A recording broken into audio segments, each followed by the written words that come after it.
এক নেতার পতন, 10 নেতার অনিশ্চয়তা, গোপন হিটলিস্ট নিয়ে বিশ্বজুড়ে আলোচনা। ইরানে কি বড় রাজনৈতিক পালাবদল আসছে? মধ্যপ্রাচ্যের রাতগুলো সাধারণত নীরব হয় না, কিন্তু এবার তেহরানের আকাশে যে শব্দ উঠেছিল তা শুধু বিস্ফোরণের ছিল না, তা ছিল ইতিহাসের মোড় ঘোরার সংকেত। ভোরের অন্ধকারে একের পর এক ক্ষেপণাস্ত্র নেমে আসে ইরানের রাজধানী ও গুরুত্বপূর্ণ সামরিক স্থাপনাগুলোর উপর। কয়েক ঘন্টার মধ্যেই বিশ্বজুড়ে ছড়িয়ে পড়ে এক সংবাদ, ইরানের সর্বোচ্চ নেতা আয়াতুল্লাহ আলী খামেনি আর জীবিত নেই। একটি নেতৃত্বের অবসান, কিন্তু গল্প এখানেই শেষ নয়, বরং এখান থেকেই শুরু হয়েছে আরো বড় প্রশ্ন। এটি কি কেবল একটি সামরিক অভিযান, নাকি ইরানের ক্ষমতার কাঠামো ভেঙে নতুন বাস্তবতা তৈরির পরিকল্পনা?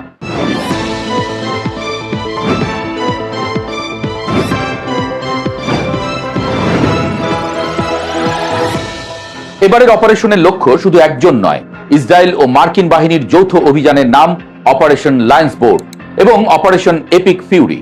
নামগুলোই ইঙ্গিত দেয় এটি প্রতিক্রিয়ামূলক হামলা নয়, বরং সুপরিকল্পিত শক্তি প্রদর্শন।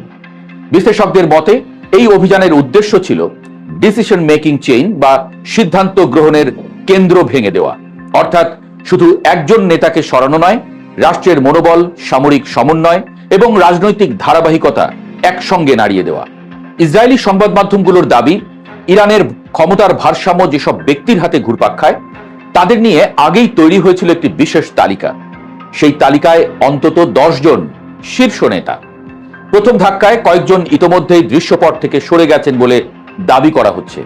কেন নেতৃত্বই লক্ষ্য? আধুনিক যুদ্ধ আর শুধু সীমান্ত দখলের লড়াই নয়, এখন যুদ্ধ হয় কাঠামোর বিরুদ্ধে। যদি নেতৃত্ব বিভ্রান্ত হয়, কমান্ড চেইন দুর্বল হয়, তাহলে শক্তিশালী সেনাবাহিনীও কার্যত অচল হয়ে যেতে পারে। তাই দেশ দখল না করে সেই দেশের শক্ত নেতৃত্বকেই সরিয়ে নিজের অনুগত কাউকেই বসানো হয়।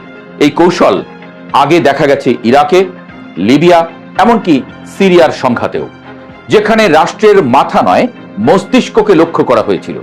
এবার ইরানের ক্ষেত্রেও একই সূত্র প্রয়োগ করা হয়েছে বলে মনে করছেন প্রতিরক্ষা বিশ্লেষকরা। এখন কারা আছেন সেই মৃত্যু তালিকায়? অনেক বড় প্রশ্ন। বিশ্লেষণ অনুযায়ী সবচেয়ে গুরুত্বপূর্ণ নামগুলোর মধ্যে আছেন প্রেসিডেন্ট মাসুদ পেজেশকিয়ান।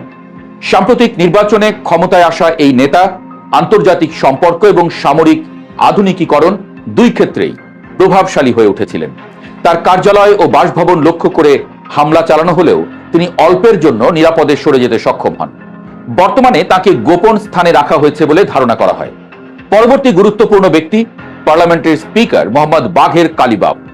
যুদ্ধকালীন কমান্ড অভিজ্ঞতা তাকে রাজনৈতিক নেতার চেয়ে বেশি সামরিক কৌশলবিদে পরিণত করেছে।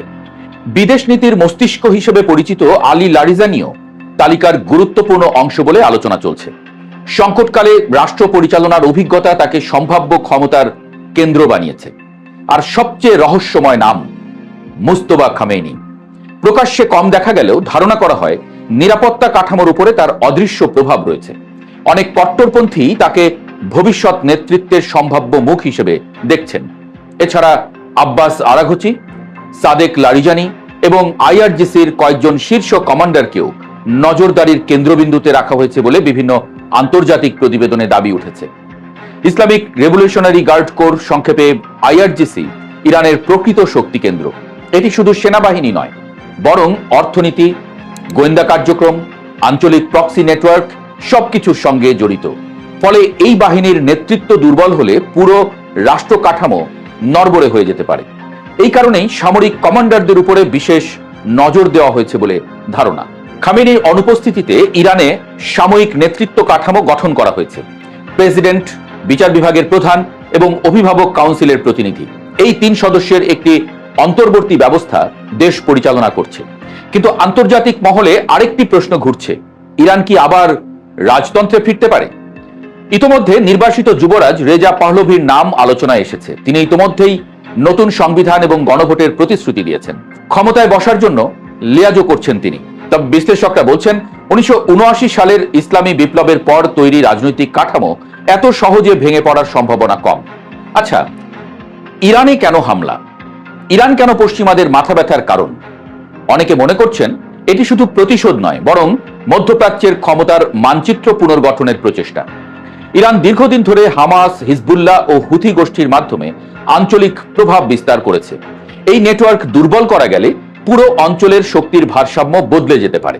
এই লক্ষ্যেই ধাপে ধাপে নেতৃত্ব কাঠামোকে চাপের মধ্যে আনা হচ্ছে, এমন ধারণা ক্রমশ জোরালো হচ্ছে। কিন্তু পরিকল্পনা কি সফল হবে? এখানেই সবচেয়ে বড় অনিশ্চয়তা। ইরানের রাষ্ট্র কাঠামো ব্যক্তি নির্ভর হলেও প্রতিষ্ঠানগতভাবে শক্তিশালী। নেতৃত্ব বদলালেও আদর্শিক কাঠামো টিকে থাকার ইতিহাস রয়েছে। বরং বাহ্যিক চাপ অনেক সময় অভ্যন্তরীণ ঐক্য আরো শক্ত করে। ইতোমধ্যে আইআরজিসি পাল্টা হামলা শুরু করেছে, যা ইঙ্গিত দেয় সংঘাত এখনো শেষ হয়ে যায়নি। তেহরানের ধোঁয়া এখনো পুরোপুরি সরেনি। ক্ষমতার করিডোরে চলছে হিসাব, গোপন বৈঠক, নতুন জোটের সন্ধান।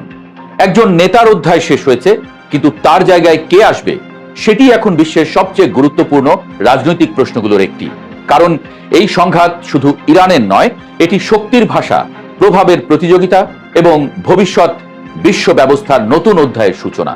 আর ইতিহাস বারবার দেখিয়েছে, যখন নেতৃত্বকে কেন্দ্র করে ঝড় ওঠে, তখন তার ঢেউ অনেক দূর পর্যন্ত পৌঁছে যায়। সম্ভবত এবারও তার ব্যতিক্রম হবে না।